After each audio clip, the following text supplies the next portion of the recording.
शुरुआत करते हैं आज इस बुलेटिन की और इस खास बुलेटिन में आज आपको बताने चाह रहे हैं मिडिल ईस्ट संकट के बीच तमाम सवालों के इर्द गिर्द इस वक्त जियोपॉलिटिकल वर्ल्ड में क्या हलचल है।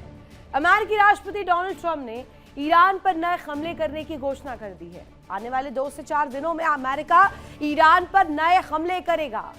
ट्रंप ने कहा है कि वे 2 से 3 दिन यानी कि शुक्रवार, शनिवार, रविवार या फिर अगले हफ्ते की शुरुआत में ईरान पर फिर से बड़ा सैन्य हमला कर सकते हैं। ईरान पर ये हमले सीमित समय के लिए होंगे। ट्रंप का ये बयान ऐसे समय में आया है जब बीते दिन उन्होंने युद्ध को लेकर अलग ही दावा किया। ट्रंप ने कहा था कि यूएई जैसी खाड़ी देशों के अनुरोध पर वो ईरान पर हमला टाल रहे थे। हालांकि खाड़ी देशों ने उनके इस दावे को खारिज कर दिया। अब इसके एक दिन बाद ट्रंप ने नए हमलों की बात की है।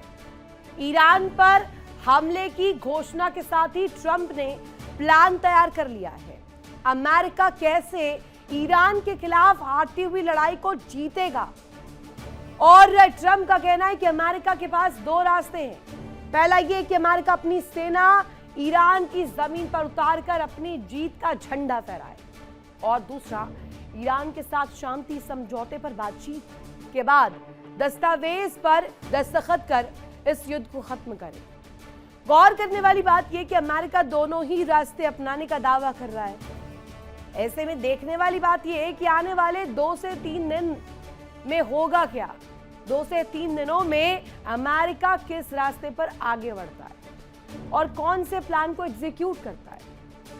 अब आप अमेरिकी राष्ट्रपति डोनाल्ड ट्रंप का बयान सुनेंगे तो आपके पैरों तले जमीन खिसक जाएगी, क्योंकि डोनाल्ड ट्रंप अपनी जीत के दावे के साथ उस मिलिट्री ऑपरेशन को लेकर जिक्र कर रहे हैं। क्या कहा है उन्होंने, पहले सुनवाते हैं आपको। Badly, we'll see what happens, but we hit them very hard, but we may have to hit them even harder, but maybe not. But we're not going to let Iran have a nuclear weapon and blow up the entire Middle East, Israel, the entire Middle East, and then come here for you. Not going to happen. America इस बात को पुरजोर तौर पर रख रहा है कि ईरान हार चुका है। अमेरिकी इस हफ्ते ईरान के खिलाफ सैन्य कार्रवाई फिर से शुरू करने के करीब पहुंच गए। ऐसे में ट्रंप ने ईरान पर हमला करने से पहले दुनिया के सामने 2 रास्ते रखे हैं। जल्दी से आपको बताते हैं कि अमेरिकी राष्ट्रपति डोनाल्ड ट्रंप ने ईरान को हराने और अपनी साख बचाने के लिए कौन से 2 रास्ते अपनाने पर काम किया है। पहला, अंदर घुसकर ईरान को खत्म कर दें और दूसरा, ईरान के साथ दस्तावेज पर दस्तखत करवाए।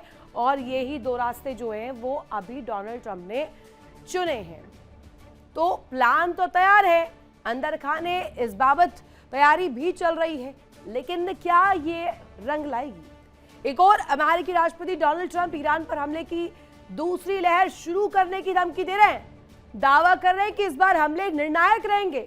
उधर अमेरिकी उपराष्ट्रपति जेडी वेंस ने फिर ईरान को परमाणु हथियार बनाने से रोकने वाले बयान को दोहराया है। अब ये दोहरी चाल माने दोहरे बयानों को अगर हम देखें तो इस पूरी स्थिति में क्या चाहता है अमेरिका। जेडी वेंस ने साफ साफ कहा कि ईरान को परमाणु हथियार बनाने से रोकने के लिए अमेरिका कुछ भी करेगा। अमेरिका किसी भी हद तक जाएगा। ईरान को जेडी वेंस ने बाकायदे धमकी दी है। क्या धमकी दी है वो भी आपको बताते हैं, किस तरीके से रुख रखा है वो भी आपको समझाते हैं। जेडी वेंस जो कि ईरान को लेकर अपना पॉइंट रखते, ईरान ने डील नहीं की तो फिर हमले होंगे और इस दफा अगर होंगे तो ईरान को महंगा पड़ेगा। ईरान परमाणु हथियार नहीं बना सकता है। क्लियर कि इस न्यूक्लियर प्रोग्राम पर आप आगे तस्वीर नहीं रख सकते। अमेरिका ईरान को परमाणु हथियार नहीं बनाने देगा किसी कीमत पर। इसके लिए जो हो जाए हर प्रयास किया जाएगा। ईरान परमाणु हथियार बनाने के बाद होड़ शुरू हो जाएगी। अगर ईरान बना लेता है तो इसके बाद एक रेस, अंधी दौड़ शुरू हो जाएगी। अब इन तमाम फैक्टर्स को देखें तो ये धमकी भरा अंदाज, ये तल्ख तेवर जेडी वेंस के आगे परमाणु कार्यक्रम को संवेदनशील बताना, ये अपने आप में दिखाता है कि इस पूरे मसले पर अमेरिका के भीतर कितनी हलचल है। ईरान खाड़ी और दुनिया भर में परमाणु हथियारों की होड़ करेगा और इस होड़ की वजह से एक के बाद एक दुनिया भर में देशों को न्यूक्लियर तौर पर सशक्त बनाने की कोशिश देखी जाएगी। अब ईरान के पास कोई परमाणु हथियार नहीं हो सकता है। साथ ही इस पूरी स्थिति में अगर परमाणु हथियार ईरान को मिलता है, एक कॉम्पिटिटिव रेस जो है पूरी दुनिया में इस लहर से दौड़ जाएगी। ट्रंप की बात करें तो ट्रंप ने बीते दिन यूएई और सऊदी अरब के कंधे पर बंदूक रखकर निशाना साधने की कोशिश की, लेकिन यूएई और सऊदी अरब ने ट्रंप की साजिश का हिस्सा ना बनते हुए खुद को दूर कर लिया और अपने कंधे को साइड कर लिया। ऐसे में ट्रंप एक बार फिर से दुनिया के सामने बेनकाब होते दिखाई दिए। अब चलिए आपको बताते ग्राफिक्स के जरिए कि आखिर ये पूरी कहानी है क्या, पूरी गुत्थी है क्या।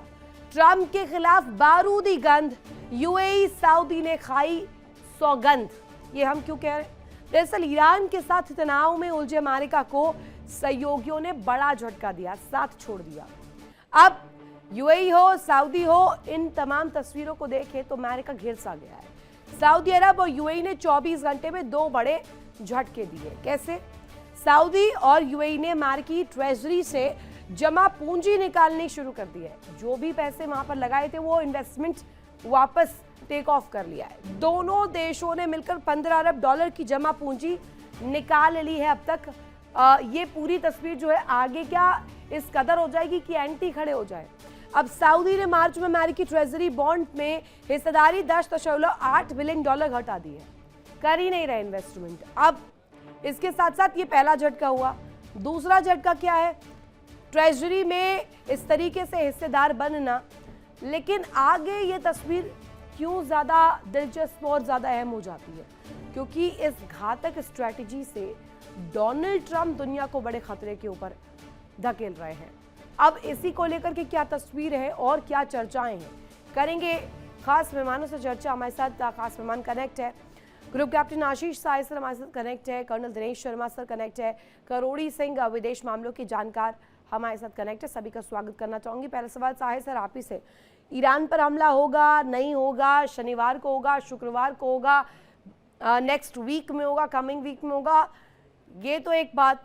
और दूसरी बात ये कि ये जो प्लान्स सामने आ रहे हैं, हमने कई दफ़ा चर्चा की कि मिलिट्री ऑपरेशन ईरान के टेरेन पर पॉसिबल है या नहीं है। अब वो तो बहुत ही सिंप्लीफाइड वे में अगर कहा जाए तो ईरान में पॉसिबल नहीं है। माउंटेन्स है, प्लेटोज है, अब वो ऐसे जंगल वाले इलाके हैं जहाँ से गुजरना, मिलिट्री ऑपरेशन करवा पाना एक दूसरी धरती पर बहुत डिफिकल्ट है। लेकिन क्या मोसाड का साथ मिलने से ये पॉसिबल है? हाँ, तो आपने सही एनालिसिस की। Military operations, full fledged army operations में चैलेंजेस आएंगे, हालांकि इतने भी नहीं आएंगे कि अमेरिका उसको कंटेम्पलेट ना कर रहा हो।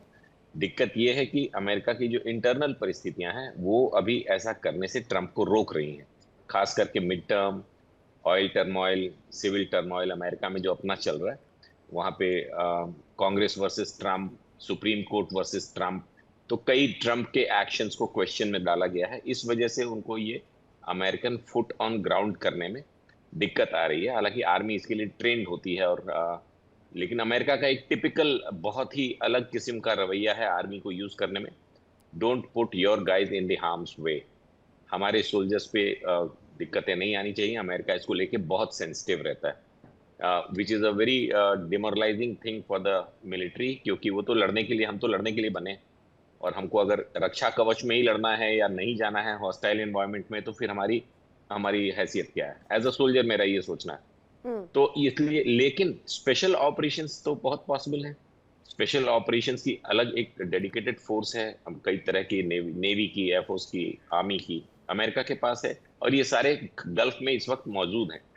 तो स्पेशल ऑपरेशंस को अभी भी रूल आउट नहीं किया जा सकता, चाहे वो तेहरान में हो, खाज में हो, या किसी और जगह पे बुशहर में कुछ इनको टेक ओवर करना हो, कोई प्लांट्स वगैरह को, तो वो इनकी तैयारियां होंगी डेफिनेटली। और एक जो आपने इंडिकेट किया ऋतु कि कोवर्ट ऑपरेशंस, मतलब मोसाद और सीआईए मिलकर कुछ एलिमिनेशन, जिसकी बहुत सख्त जरूरत लग रही है इस वक्त, और हम श्योर है कि अमेरिका और इजराइल मिलकर उस पर कुछ कर रहे होंगे, तो उसके ज्यादा लाइक्लीहुड है।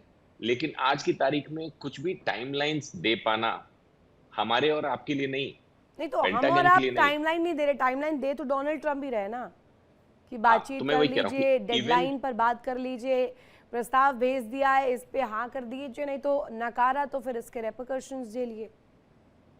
हाँ, तो मैं वही कह रहा था कि आपके और हमारे लिए नहीं, ये ट्रम्प के लिए भी डिफिकल्ट है, क्योंकि हर घंटे सिचुएशन चेंज हो रही है। अभी लेटेस्ट, जैसा आपने कैप्चर किया होगा, कि लेटेस्ट है कि अमेरिका की तरफ से फिर से एक प्रपोजल ईरान को गया हुआ है कि आप इमीडिएटली हॉर्मुज खोल दीजिए और अपने न्यूक्लियर प्रोग्राम को रोक दीजिए, जी, इसके रिटर्न में हम वॉर रोक देंगे। ये लेटेस्ट है। इसके ओके। लिए शायद एक्सियोस की ये रिपोर्ट है कि 72 घंटे का टाइम ईरान ने मांगा है, और इसी वजह से कल ट्रम्प जो मीडिया से रूबरू होकर कह रहे थे कि 2-3 दिन या हो सकता है अगले हफ्ते बिगिनिंग तक हम रुक सकते हैं, उसके बाद नहीं। तो इस पे अभी एनालिसिस ऋतु चल रही होगी। दिनेश सर, एक सवाल आपसे, नक्शे से मिटा दिया जाएगा ईरान को, सभ्यताएं खत्म करती जाएंगी, महाविनाश आने वाला है, एक आखिरी प्रस्ताव भेजा जा रहा है डोनाल्ड ट्रम्प द्वारा, अमेरिका द्वारा, इस पर विचार कर लीजिए। इस तरह की टैक्टिक्स और इस तरीके की बयानबाजियों की जगह क्या अब है? 2026 में हम खड़े हैं और आज भी क्या ये स्पष्ट नहीं है कि इस तरीके की बयानबाजी एक प्रेशर टैक्टिक्स का मूव है? देखिए मैडम, मैं आपसे सहमत हूं। इस समय जो मैं समझ सकता हूं डोनाल्ड ट्रंप साहब को उनकी बाकी विशेषताओं के अलावा जो अभी लेटेस्ट डेवलपमेंट हो रही हैं उसके मुताबिक जो है डोनाल्ड ट्रंप साहब जो है मैक्सिमम प्रेशर और डिप्लोमेसी वाली स्ट्रेटजी कर रहे हैं। ट्रंप एक साथ दो रणनीतियां चला रहे हैं। सैन्य दबाव और बातचीत के लिए वे दरवाजे खुले हैं। जब वो एक धमकी देते हैं कि 2-4 दिन के अंदर अंदर मैं फायर कर दूं, मैं अटैक कर दूंगा ईरान के ऊपर अगर कोई डील साइन नहीं होती है, तो ये एक प्रकार से धमकी है जिसके अंदर से बातचीत के लिए भी इंडिकेशन दिए जाते हैं। तो डोनाल्ड ट्रंप साहब जो है कोअर्सिव डिप्लोमेसी वाला मॉडल अपना रहे हैं। पहले डर पैदा करना चाहते हैं, फिर वो बातचीत करना चाहते हैं। उनकी बातचीत का और उनका मेन एम है कि ईरान का परमाणु का कार्यक्रम को रोकना, मिसाइल क्षमता सीमित रखना और मिडिल ईस्ट के अंदर ईरान बैक्ड ग्रुप्स को जो है कमजोर करना। फिलहाल ये उनके जो इमीडिएट एम है जो मुझे नजर आ रहे हैं। लेकिन आप अगर ओवरऑल परिप्रेक्ष्य में देखते हैं, ओवरऑल आप घटनाक्रम को देखते हैं, तो जैसा कि आपने बताया यूएई और सऊदी अरेबिया ने जो है अपना ट्रेजरी में से जो है अपना पैसा निकालना शुरू किया है। तो ये एक बहुत सीरियस बात है अमेरिका के लिए, क्योंकि जब ये दो देश अपना पैसा निकालते हैं, जब बाकी और देश भी पैसा निकालते हैं, तो उससे जो है अमेरिका को लोन लेने के लिए जो है बाकी देशों को अमेरिका के ऊपर विश्वास घटेगा। और जो ओवरऑल पिक्चर अभी निकल कर आ रही है कि ये आज जो है अमेरिका के साथ कोई भी उसका दोस्त नहीं है। लेकिन अगर आप दूसरी तरफ देखते हैं तो एक अच्छा तगड़ा समीकरण है ईरान, रशिया, चाइना और नॉर्थ कोरिया का। रशिया जो है वो उनको इंटेलिजेंस प्रोवाइड कर रहा है, जिस वजह से ईरान इस समय बहुत स्ट्रॉन्ग फुटिंग के ऊपर है। जैसा कि कल एक रिपोर्ट आई थी, CIA की रिपोर्ट, जब पेंटागन की रिपोर्ट थी, जिसमें डिस्कशन था कि ईरान जो है पूरी तरह से स्टडी करने की क्षमता में है जिस प्रकार से अमेरिका के फाइटर एयरजेट उनके एयर स्पेस में एंटर करेंगे। तो इसका मतलब ये है कि रशिया या चाइना उसको AI जनरेटेड रडार सिस्टम जो है वो कुछ शेयर कर रहा, कुछ इसी प्रकार से। और दूसरा, ईरान जो है वो रशिया को अपने शाही ड्रोन कर ले हैं। तो मेरा ये मानना है कि इस समय जो दो लड़ाइयां हो रही हैं उसको अब एक लड़ाई के अंदर तब्दील कर दिया। एक तरफ डोनाल्ड ट्रंप साहब अकेले घूम रहे हैं और दूसरी तरफ रशिया, चाइना, ईरान और नॉर्थ कोरिया जो है वो एक प्रकार का उन्होंने मकड़ी का जाल तैयार कर दिया गया है। देखिए इंडिया डेली 24/7 अब आपकी स्मार्ट टीवी पर। इंडिया डेली मौजूद है सभी डिजिटल प्लेटफॉर्म पर लाइव और लगातार। इंडिया डेली 24/7 हर दिन राष्ट्र को समर्पित।